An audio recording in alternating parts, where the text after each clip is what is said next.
Assalamualaikum warahmatullahi wabarakatuh. Di sini kami kelompok 7 akan mempresentasikan hasil kerja dari kelompok kami terkait sewa guna usaha atau leasing.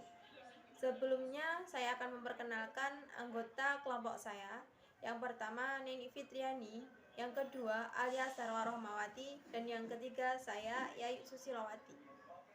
Pengertian sewa guna usaha atau leasing didefinisikan sebagai kegiatan pembiayaan dalam bentuk penyediaan barang modal, baik secara sewa guna usaha dengan hak opsi finance lease maupun sewa guna usaha tanpa hak opsi atau operating lease untuk digunakan oleh penyewa guna usaha atau lease selama jangka waktu tertentu berdasarkan pembayaran secara berkala. Penyewa guna usaha atau lease adalah perusahaan atau perorangan yang menggunakan barang modal dengan pembiayaan dari perusahaan pembiayaan atau lessor. Untuk jenis-jenis leasing, yang pertama capital lease. Capital lease adalah jenis perusahaan leasing yang berasal dari suatu lembaga keuangan. Jenis leasing ini pada umumnya bisa melayani pihak nasabah yang memerlukan kebebasan dalam hal menentukan barang atau modal dengan spesifikasi tertentu. Yang kedua, operating lease.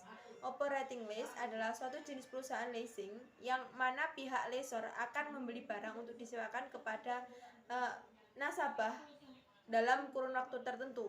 Untuk hal ini, pihak nasabah hanya perlu membayar biaya rental barang saja. Untuk harga barang dan biaya lainnya nanti akan ditanggung oleh pihak lessor. Yang ketiga, sales type lease. Sales type lease atau leasing atau lease penjualan merupakan jenis leasing yang biasa dikerjakan oleh perusahaan industri yang melakukan penjualan lease barang dari hasil produksinya. Terdapat dua jenis pendapatan yang dapat diakui, yaitu pendapatan dari hasil jual barang dan pendapatan dari bunga pembelanjaan selama kurun waktu lease. Yang keempat, levered lease. Levered lease merupakan jenis perusahaan leasing yang melibatkan pihak ketiga. Artinya pihak lessor tidak membayar objek leasing sebanyak 100% tapi hanya sekitar 20% hingga 40% saja. Sisanya nanti akan ditanggung oleh pihak ketiga tersebut. Yang kelima, cross border lease. Cross border lease adalah jenis perusahaan leasing yang dikerjakan antar negara. Artinya pihak lessor dan lease tidak ada di dalam satu negara yang sama, namun berada di dua negara yang berbeda. Biasanya jenis leasing ini hanya melakukan leasing pada barang yang memiliki nominal sangat besar seperti produk pesawat terbang Airbus atau Boeing. Untuk selanjutnya akan diteruskan rekan saya. Selanjutnya, kegiatan sewa guna usaha. Kegiatan sewa guna usaha digolongkan sebagai sewa guna dengan hak opsi apabila memenuhi semua kriteria berikut. Yang pertama, jumlah pembayaran sewa guna usaha selama masa sewa guna usaha pertama ditambah dengan nilai sisa barang modal harus dapat menutup harga perolehan barang modal dan keuntungan lessor. Yang kedua, masa sewa guna usaha ditetapkan sekurang-kurangnya 2 tahun untuk barang modal golongan 1, 3 tahun untuk barang modal golongan 2 dan 3, dan 7 tahun untuk golongan bangunan. Yang ketiga, perjanjian sewa guna usaha memuat ketentuan mengenai opsi bagi lessee. Selanjutnya, kegiatan sewa guna usaha digolongkan sebagai sewa guna usaha tanpa hak opsi apabila memenuhi semua kriteria berikut. Yang pertama, jumlah pembayaran sewa guna usaha selama masa sewa guna usaha pertama tidak dapat menutupi harga perolehan barang modal yang disewa guna usahakan ditambah keuntungan yang diperhitungkan oleh lessor. Yang kedua, perjanjian sewa guna usaha tidak memuat ketentuan mengenai opsi bagi lessee. Selanjutnya, pihak-pihak yang terlibat. Yang pertama, lessor. Lessor adalah perusahaan leasing atau pihak yang memberikan jasa pembiayaan kepada pihak lessee dalam bentuk barang modal. Yang kedua, lessee.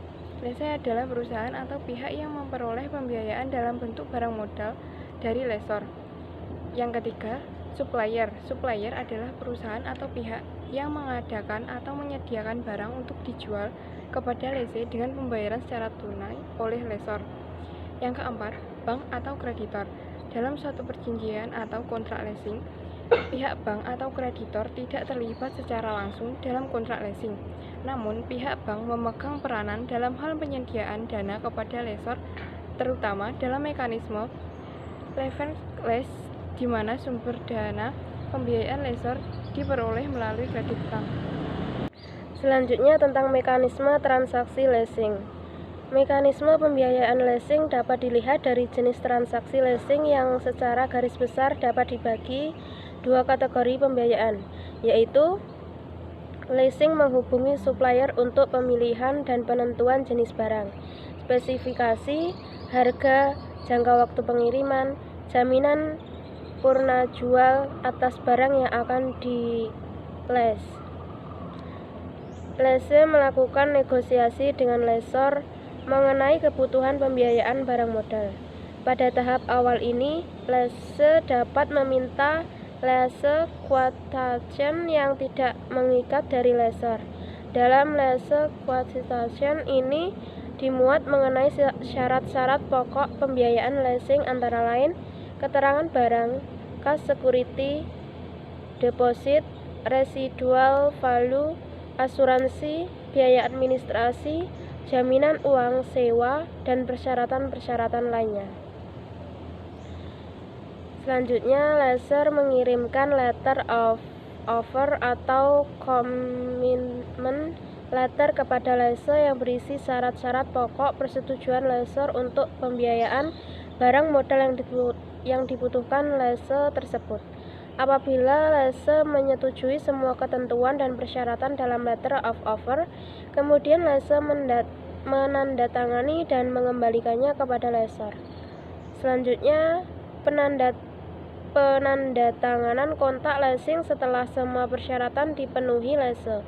Kontrak leasing tersebut sekurang-kurangnya mencakup hal-hal antara lain pihak-pihak yang terlibat, hak milik, jangka waktu, jasa leasing, opsi bagi lessee, penutupan asuransi, tanggung jawab atas objek leasing, perpajakan, jadwal pembayaran angsuran, sewa, dan sebagainya.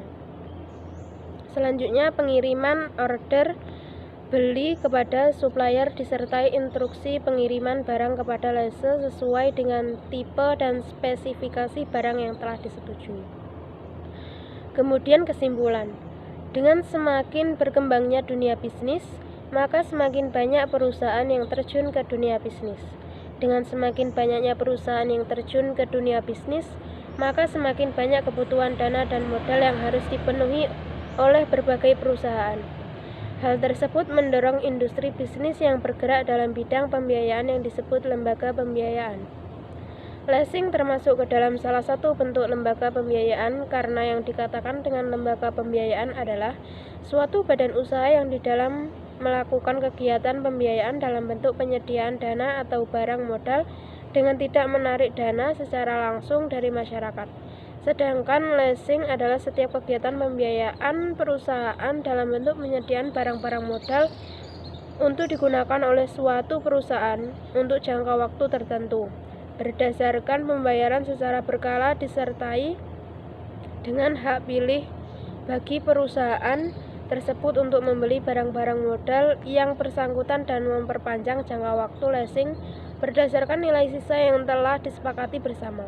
Oleh karena itu, leasing termasuk salah satu jenis lembaga pembiayaan karena leasing membiayai perusahaan dalam bentuk penyediaan barang modal. Sekian presentasi dari kelompok kami. Bila ada kurang lebihnya, kami mohon maaf. Wassalamualaikum warahmatullahi wabarakatuh.